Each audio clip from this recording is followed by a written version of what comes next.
Welcome, everyone, to this deep dive. We're looking at some really practical ways to boost your English speaking fluency. That's right. And you shared some great material on this. Yeah, so our mission today is really to pull out the most valuable sort of nuggets from that to help you speak more confidently, more naturally. Absolutely. And the core idea really is this connection, which I think is often underestimated, between how you think in English and, well, how fluently you end up speaking it. Exactly. It's that feeling, isn't it? So many learners know it. Your brain's going a mile a minute in your own language. But then speaking English feels like wading through treacle or something. Finding words is just a struggle. Yeah, hard work. So this deep dive hopefully will give you some actual techniques, things you can use to bridge that gap.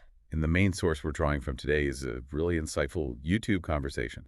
It's called Think Smart, Speak Fluent, Learn English with Podcast Conversation English Podcast. Ah, yes, from Easy English Talk with Jason and Julia. That's the one. Yeah. They really get into how, consciously organizing your thoughts and actually training your brain to just operate in English can be a huge game changer for fluency. Okay, great. So let's get right into it then. This thinking-speaking connection.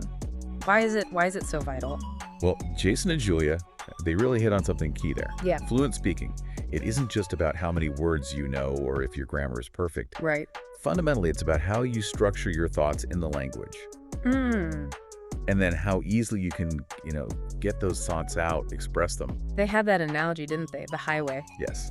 The highway, if your thoughts are organized, flowing smoothly, your speech is clear, easy to follow, like traffic moving well. But if you're translating in your head or overthinking every word, then you get that traffic jam, as they put it, right in your mind. Everything, it slows right down. Yeah. And speaking smoothly becomes, well, much, much harder. That's a really vivid way to picture it, I think. It totally clicks. And it really highlights that big hurdle for learners, doesn't it? That habit of thinking in your native language first and then doing this like mental translation on the fly. Exactly, that extra step. It's like a bottleneck. It doesn't just slow you down. Right. Jason and Julia point out it often leads to phrasing that might sound a bit off. Yeah. A bit unnatural, even if it's technically correct grammar. So the goal, the real aim here is to train the brain to just skip that step. Yes. To actually think directly in English. Spot on. And the benefits of doing that are pretty significant. It's like a domino effect once you start making that shift. Okay, I'm interested. What are these big advantages then when you start thinking directly in English? Well, the first one, most obvious one Jason and Julia mentioned, is just saving time. A lot of time. Makes sense. You completely cut out that whole internal back and forth translation. It's like finding a shortcut on that mental highway. No more mental gymnastics trying to match words between languages. Exactly. Yeah. And because you're not using all that brain power on translating, Yeah. you can focus more on the actual conversation, the flow, the rhythm, what the other person is saying. You're just more present. Which I guess would boost your confidence, right? Feeling more connected, responding more spontaneously. Absolutely, that direct connection. It definitely builds confidence. You feel like you're expressing your thoughts more directly. It feels more, authentic. And it sounds like it could become a kind of positive feedback loop. Exactly. Think in English more, become more fluent, which makes you want to think in English even more. Right. You're basically strengthening those connections in your brain. The links between English words and the actual ideas or things they represent. It gets quicker, easier to find the words you need. Like building up your English mental muscles. That's a great way to put it, strengthening those pathways. Okay. And it's really crucial to remember, Jason and Julia make this point very clearly, thinking in English doesn't mean you have to be perfect right away. No complex philosophical debates in your head from day one. Exactly. Start simple. Build from there. Small steps are key. Okay, so we get the why. Thinking in English is key. Let's get to the how. What were some of those practical tips Jason and Julia shared for thinking smart in English? Where do we start? Right, the practical stuff. Their very first tip is start simple. Okay. And this is so important. People try to jump in too deep, too fast, and just get discouraged. Like trying to run a marathon without any training. Precisely. They suggest focusing on really small, everyday thoughts. Their example was great. You see your coffee. Instead of thinking about it in your native language, consciously think in English. This is coffee. It's hot. I like coffee. Really simple. I like that. It sounds basic maybe, but so doable. And I can see how doing that consistently day after day Yeah. could really build that habit of English thinking. Exactly. It's laying the foundation. And the next tip builds right on that. Associate words with visuals or feelings. Oh, interesting. Tell me more about that. Sure. So say you learn a new word, like joyful. Instead of just learning the translation, Okay. try to connect joyful to a real memory, a time you actually felt joyful. Or picture something that represents joy to you. Ah, so you're creating a direct link. Emotional, visual, not just intellectual translation. Precisely.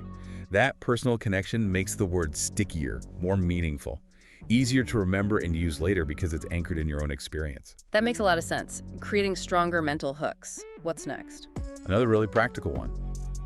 Narrate your day in English. Like an internal monologue. But out loud or just in your head? Either. Or just in your head is fine. As you do things, brushing teeth, making breakfast, walking somewhere, describe it simply to yourself in English.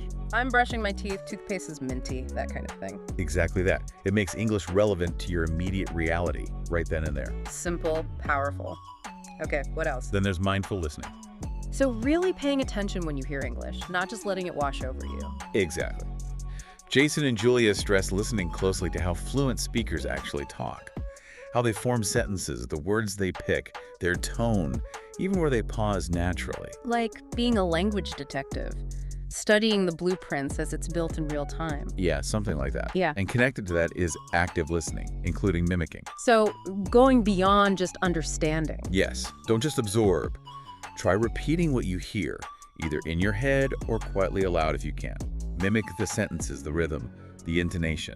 Ah, like mini practice sessions built into listening. Exactly. It really helps you get a feel for the natural flow. Good one. Okay, keep them coming. Another good technique. Ask yourself questions in English. Prompting your own internal English conversation. Pretty much. Throughout the day, ask yourself simple things. What do I need to do next? Or what was good about this morning? And answer yourself in English. That actively forces your brain to work in English, doesn't it? Rather than just passively receiving. It does. And their final tip for thinking smart was to practice with purpose. What do they mean by purpose? Like, pick a specific topic or a goal for the day. Maybe today I'll focus on describing people I see. Oh. And then you deliberately focus your English thinking and sentence practice around that. It keeps your brain organized, makes the practice more targeted. Right, that organization again. Yes, they see that mental organization as key to thinking smart in English. These are all great, really concrete things people can try. So that's training the thinking. What about the actual speaking? What were Jason and Julia's strategies there? Okay, moving to speaking. The first thing they tackle is that common idea that fluency just means speed. Oh yeah, loads of learners think they have to talk super fast. Right. But Jason and Julia say, no, fluency is about speaking clearly and naturally, finding a comfortable rhythm. Speed isn't the main goal. That's a relief, I bet, for many people. Takes the pressure off. Definitely. And one way to get that natural flow is using natural pauses. So it's okay to pause briefly to think. Absolutely. They say short, natural pauses are good. They give you a second to organize your thoughts. And it actually makes you easier and more pleasant to listen to. Probably makes you sound more confident too, I'd imagine. Not rushing. It can, yeah. And another big one they stress is actively working to stop translating while you're speaking. Back to that core idea again, huh? It's all connected. Constantly translating word for word slows you down, leads to that awkward phrasing sometimes. So what do you do if you don't know a word? Don't get stuck. That's their advice. Use simpler words you do know. Describe the idea. Use gestures even. Just communicate. Don't freeze up searching for the perfect translation. Communication over perfection. Got it. Right. And linked to that, they advise starting with basic sentences. Don't feel you need complex grammar right away. Exactly. Their example was good. Instead of like, I'm absolutely thrilled to see you, just start with, I'm happy to see you. Simple, clear, effective. Yes. You can add complexity later as you get more comfortable. Build that solid base first. Makes sense. Build from the ground up. And of course, the absolute essential. Practice speaking daily, even short bursts. Consistency is key, like with any skill. Totally. Your speaking muscles need regular workouts. And they had ideas for practicing, even if you're alone. Like talking to yourself. Yes. Talk to yourself. Describe what you're doing, say your thoughts out loud, read something aloud. It might feel weird at first, Yeah, probably. but it gets you used to hearing your own voice in English. Used to forming sentences. It's really effective. And they mentioned shadowing, too. That sounds interesting. It is. You listen to someone speaking English on a podcast, news, whatever, Okay. and you try to repeat what they're saying immediately after them, copying their words, rhythm, intonation as closely as you can, like an echo. Wow, okay. That sounds like it trains your ear and your mouth at the same time for that natural sound. It really does. Great for pronunciation, flow, everything. Then, a really important mindset piece. Embrace mistakes. Oh, huge one. Fear of mistakes can be paralyzing. So true. They emphasize mistakes are normal. They're part of learning. Don't see them as failure. See them as Opportunities. Opportunities to learn, see where you went wrong, and improve. It's just feedback, changing that perspective. That's crucial. definitely. And for getting feedback, another tip. Mm. Record yourself speaking. Listening back to yourself can be a bit cringy sometimes. Yes, it can feel a bit awkward, but it's so insightful. You'll notice things, pronunciation, pacing, maybe habits you didn't realize you had. And you can track progress over time. Right, hear yourself getting better. Exactly, Yeah. which is super motivating. And finally, a lovely piece of advice. Celebrate small wins. I like that. Don't just focus on the big end goal. Yes. Did you use a new phrase correctly? Have a short conversation. Every little step forward counts. Acknowledge it, appreciate it, it keeps you going. Absolutely. Keep that motivation up. These are all really solid, actionable tips. Now, didn't Jason and Julia suggest a specific activity to put this all together? You did. A very simple but effective one. First, pick a simple topic. Daily routine, favorite food, a movie you saw, something easy. Okay, low pressure content-wise. Right. Then, set a timer, just 1 minute. 1 minute. Okay, manageable. And the goal is just speak continuously in English about that topic for the whole minute. Don't stop.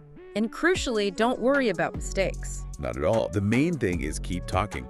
Keep the flow going for that minute. So if you get stuck or make an error, Just keep going. Use fillers if you need to. Let me think. Or repeat your last phrase until the next idea comes. Yeah. Just maintain the flow. takes the pressure off perfection, just focuses on continuous speech practice. Exactly. And start simple. They remind us basic sentences are fine. I wake up, I brush teeth, I eat breakfast. Build from there if you can. Get that momentum going, get used to just speaking. Precisely. And they did recommend, optionally, recording yourself doing this minute. To listen back later, like we discussed. Yes, for that self-assessment. And very importantly, they said, celebrate finishing the activity. Just doing it is a win. Because practice itself is the progress. Absolutely.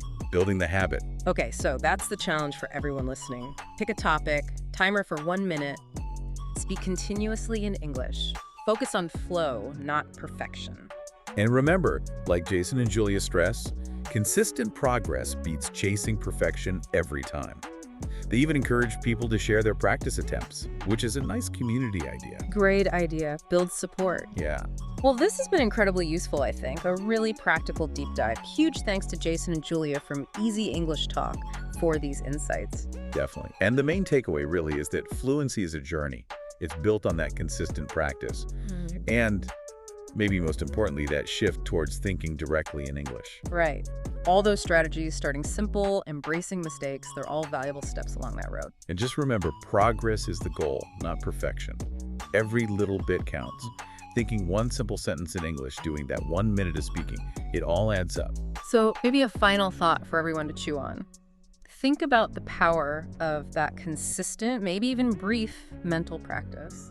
What if you consciously applied just 1 or 2 of these thinking smart techniques daily? Yeah. How might that start to shift? Maybe subtly at first, but significantly over time, your comfort, your confidence in actually speaking English. That's a great question to reflect on, something to actively watch out for in the coming days.